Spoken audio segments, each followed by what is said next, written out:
He comes and goes on a rainbow. How about it for the great culture blaster? Michael Snyder is in our midst, everyone. Yes. Hey, hi, guys. Glad to be back and back after being back. Anyway, crucial playoff game tonight for my Golden State Warriors in Los Angeles at the former Staples Center, now known as Crypto.com Arena. And I have a fun fact for you. They were originally going to rename it Pyramid Scheme Arena, but thought that would be a little too on the nose. How dare you? I'm waiting for my crypto to bounce back.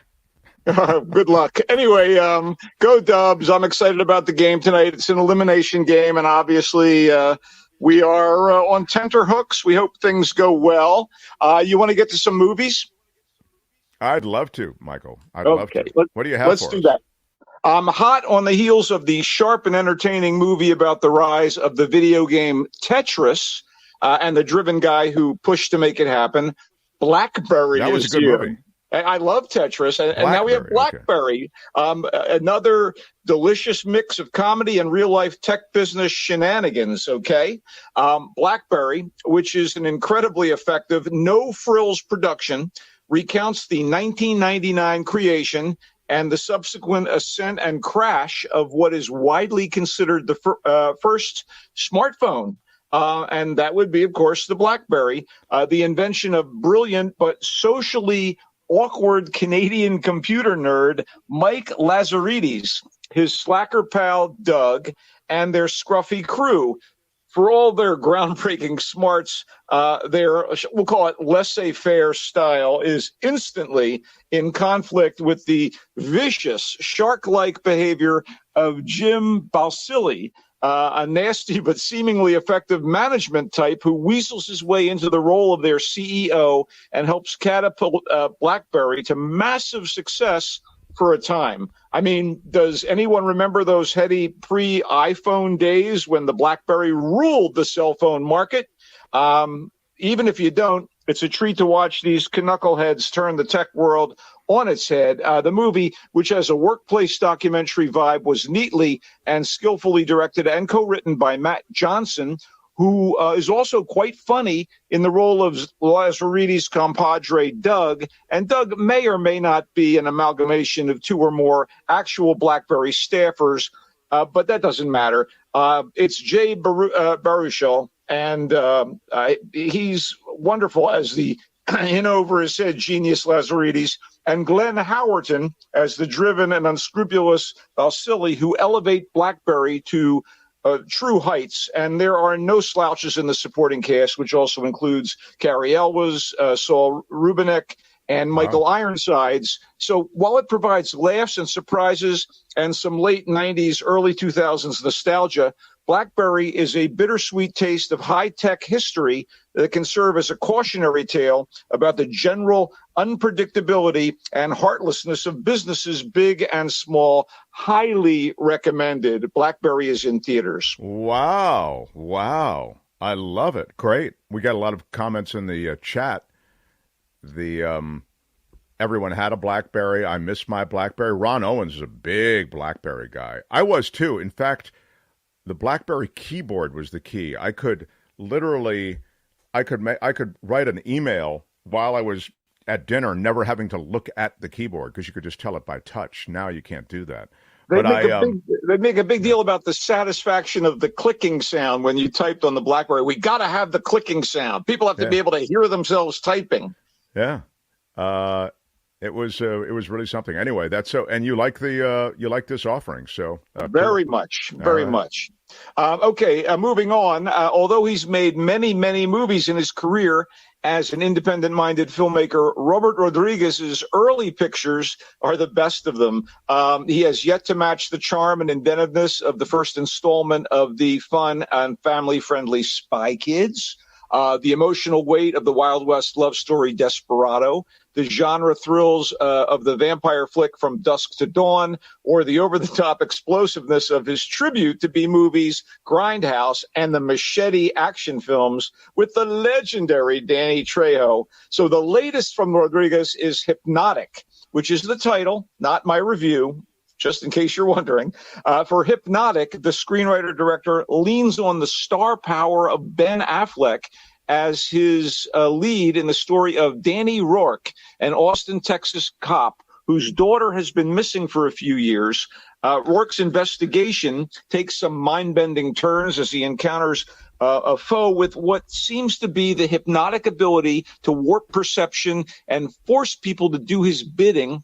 Thinking this mastermind knows something about the missing daughter, Rourke turns to a psychic played by Alice Braga to assist in the search. And of course, all is not necessarily what it seems.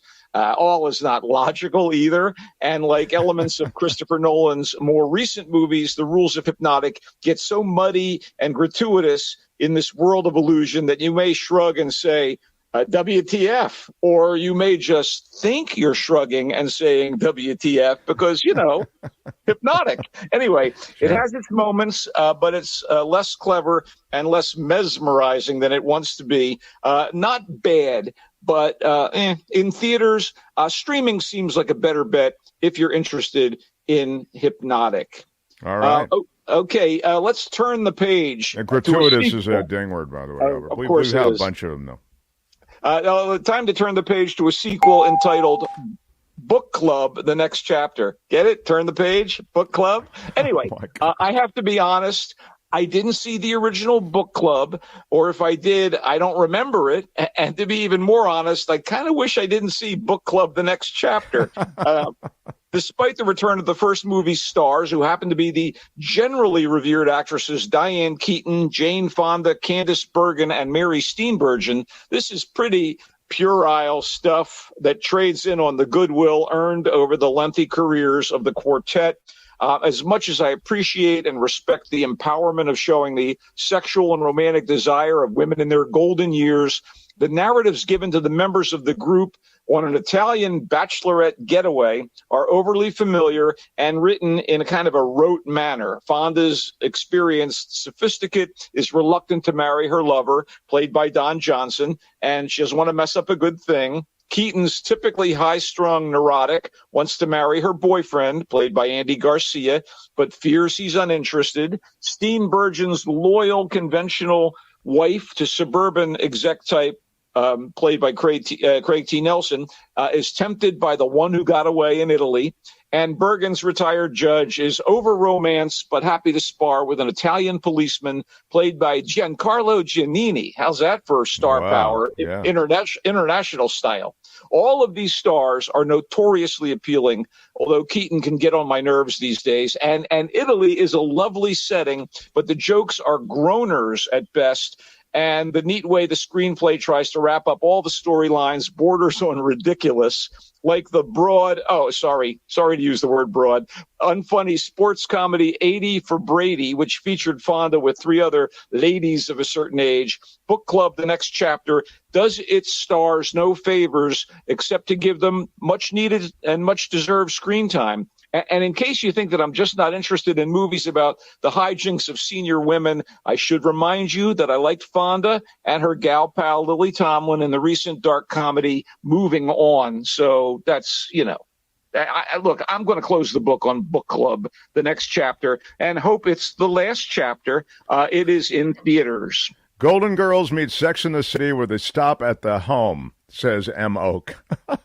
That's probably fair. All right, let's switch things up a little. The new drama Monica has a serious, deeply personal sensibility to it that is enhanced by wonderful performances from its cast, led by actress Trace Lysette, who some might know from her memorable stints on the award-winning dramedy Transparent, or the bracing Patrick Stewart sitcom Blunt Talk, which too few people saw, by the way. I believe it was on Epix. Anyway, Lysette plays Monica, who was born male and transitioned to a woman years ago. After 2 decades away, she returns home to the Midwest when she gets word that her mother, Eugenia, is dying. Mom is played by the ever-great Patricia Clarkson, who, as usual, delivers a stirring turn as someone who loved her youngest son but was incapable of accepting Monica, causing the split between them. Emily Browning, the Aussie actress from a few things, including Lemony Snicket's A Series of Unfortunate Events, plays Monica's sister-in-law, who reaches out to Monica when Eugenia's illness escalates, and Joshua Close plays Monica's older brother, Paul, who had issues of his own with his siblings' change and departure, but it's Lisette holding it all together as Monica, someone whose life has been racked with pain and rejection, but is also someone determined to be her true self, even as she tries to reconcile with the mother who cast her out. Lisette is note perfect here in a cinematic portrait that's powerful, tender, and emotionally honest. Monica was directed and co-written by Andrea Palaoro, who did a superb job. It is in theaters. Wow, I'll tell you, that sounds really intriguing and something I'd like to see. I feel like this world of transitioning and the confusion often and just the conversations we're having around gender,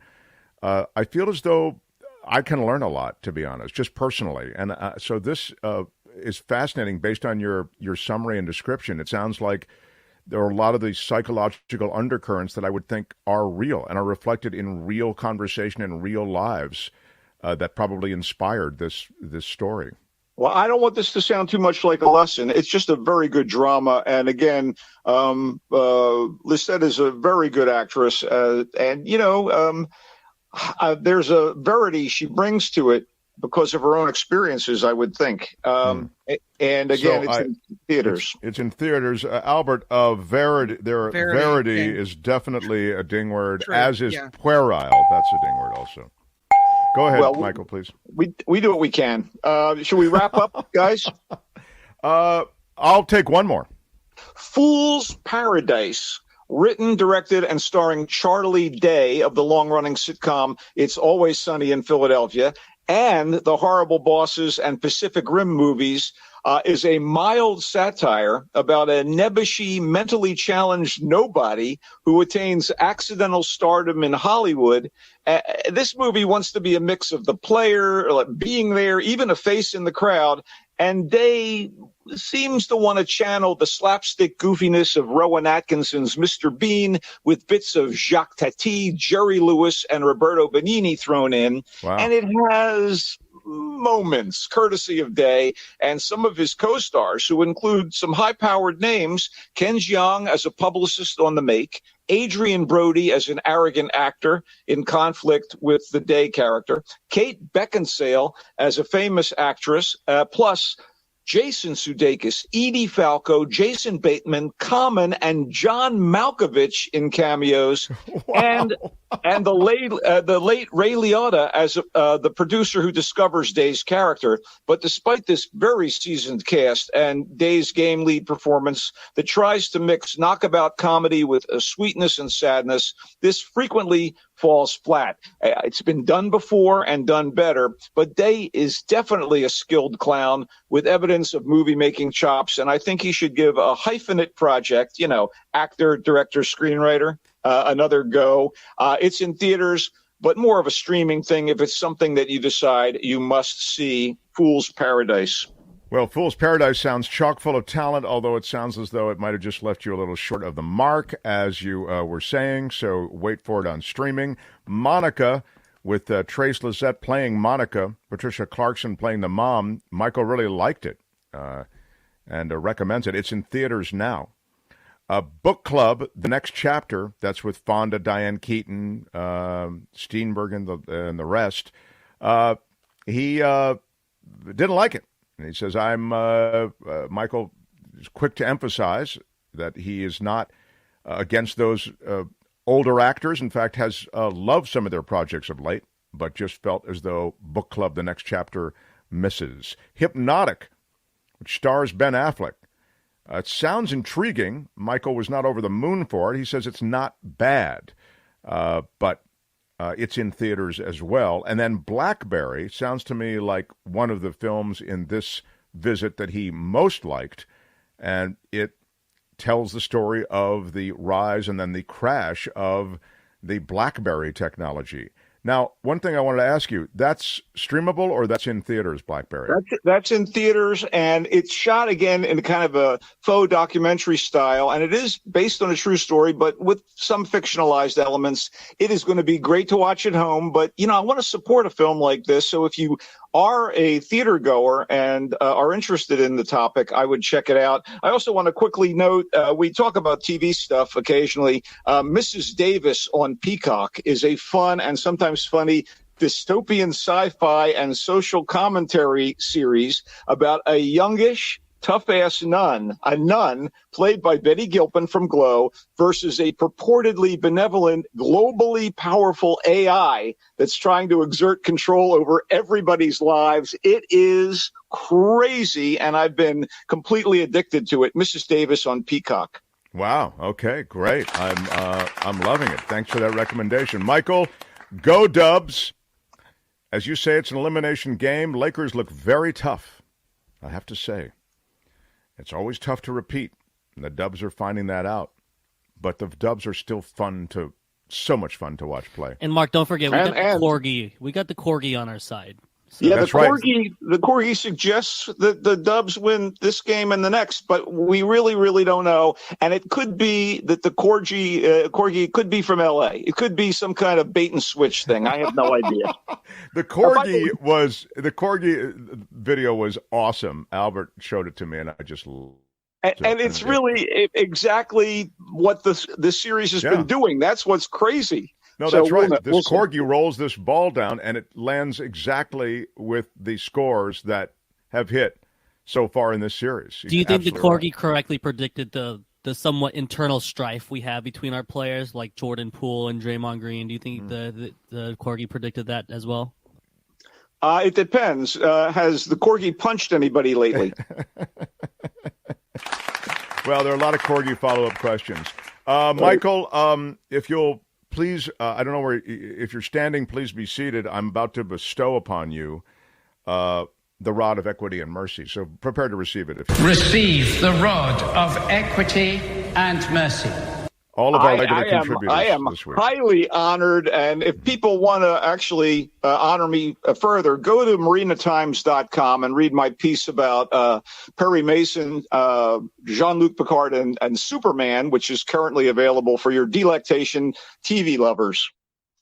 Delectation's a ding word also. He leaves us with a ding word. Very impressive offering. Marina Times, and your writing is always a favorite of mine. We'll see you next Friday, and until then, he comes and goes on a rainbow. Bye-bye, Culture Blaster, Michael. Go Dubs!